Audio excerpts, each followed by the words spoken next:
Hello guys, and welcome back to Chapter by Chapter. We're continuing on with King of Scars. Welcome back to the channel. We hear hot dogs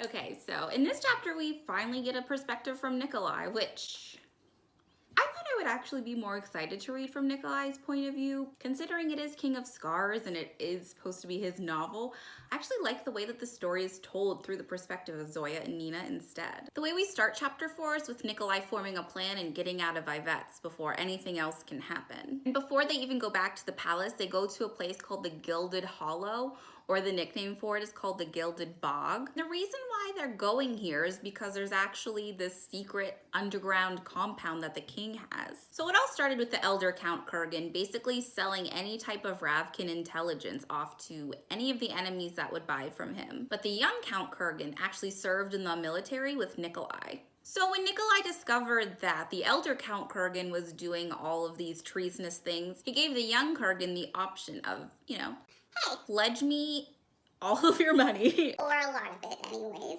And pledge me your fealty to the crown. And then we can kind of forget that your dad, committed treason. And I'm sure like most places, treason would end with death. So they got the better bargain. So the young Count Kurgan is a notorious party boy. Everyone knows how flamboyant and extravagant he is in his lifestyle. Nikolai uses this to his advantage and puts up this massive cover. He tells the young Count Kurgan, hey, keep living lavishly, keep spending all your money, keep making everyone think that you're this social climber who's almost kind of a joke. And he ends up taking this role with a lot of zeal. I mean, who wouldn't embrace that lifestyle? Hey, go spend a ton of money, build this elaborate house, go to all the best parties, hang out with all the best people. I mean, anyone's going to buy into that. So no one's surprised when the young Count Kurgan ends up buying this huge amount of land right outside the city. Everyone just suspects that he's trying to get closer to the king and trying to get closer to all the noble families. His house is loaded. It has a wine cellar that runs for 5 miles. He puts in a big lake and has this vast meadow built. And the reason why they call it the Gilded Bog is because the meadow and the lake are always surrounded by this really dense fog. And on top of that, he's setting off fireworks all the time and flying around in a hot air balloon. But all of these things are part of Nikolai's plan and part of his cover-up. The wine cellar is actually an underground bunker that's used for weapons development.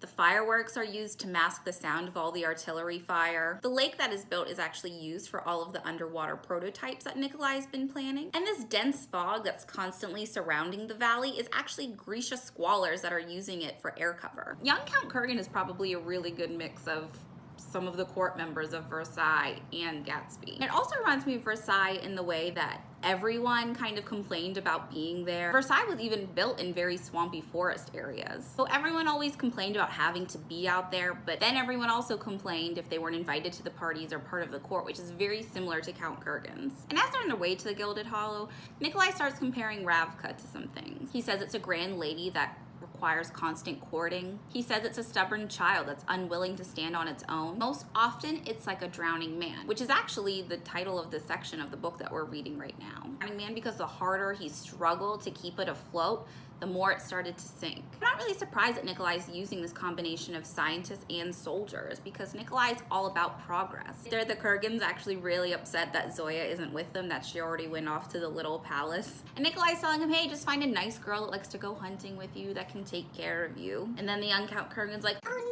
no, she just has this icy exterior. She's probably super sweet on the inside. I think that even Toyla scoffs at the fact that the young Kurgan thinks that Zoya is actually the super sweet, delicate girl on the inside. Nikolai already knows that Zoya's beauty is a phenomenon. I mean, they've been working together for a few years now, so he's seen it all. Men love to create stories around her beauty. Like, they just can't handle the fact that she's this extremely beautiful woman who doesn't want to pay any attention to them.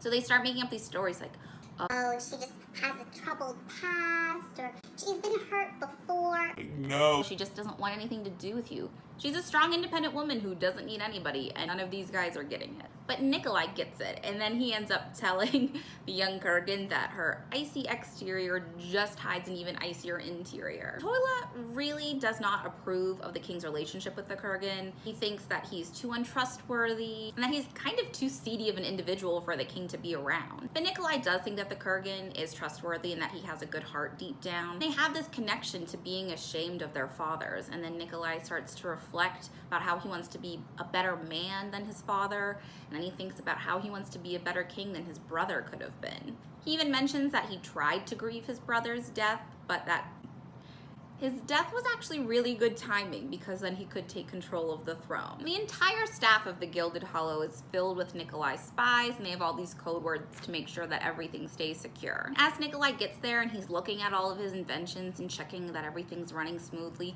he really starts to wonder how he's going to finance all of these progressive ideas. I'm wondering if we're going to end up seeing some grand scheme to get money. Not too sure if maybe he'll try to scheme like Keter Dam out of some more money. They approach the elevator and you find out that Tolia is still scared of the elevator. I don't know why, I just can't wrap my head around the fact That the Y and the L are switched. So I'll probably end up saying his name wrong a bunch. But the elevator leads to the wine cellar, so it's a pretty long way down. He's telling the king that fear is like weeds, and if you basically don't tend your garden of fear, that the weeds will overgrow and the fear will overtake you. Nikolai's like, hey, you just don't have to take the elevator. It's not that big of a deal. Polia tells him that if he doesn't face his fears, he'll never get over it. And then Nikolai wonders if he will ever have the courage to face the monster that's within him and be able to look it in the eye and look all of his problems that are associated with it in the eye. I think this is big foreshadowing. Calling it. So when they get down to the laboratory, they actually have to use a similar lock that Kaz told him about in the last series. I just love all of these little callbacks to the other books because I do miss Kaz and the whole gang. I'm wondering how they're doing. I'm wondering if we'll ever get any more books about them, please.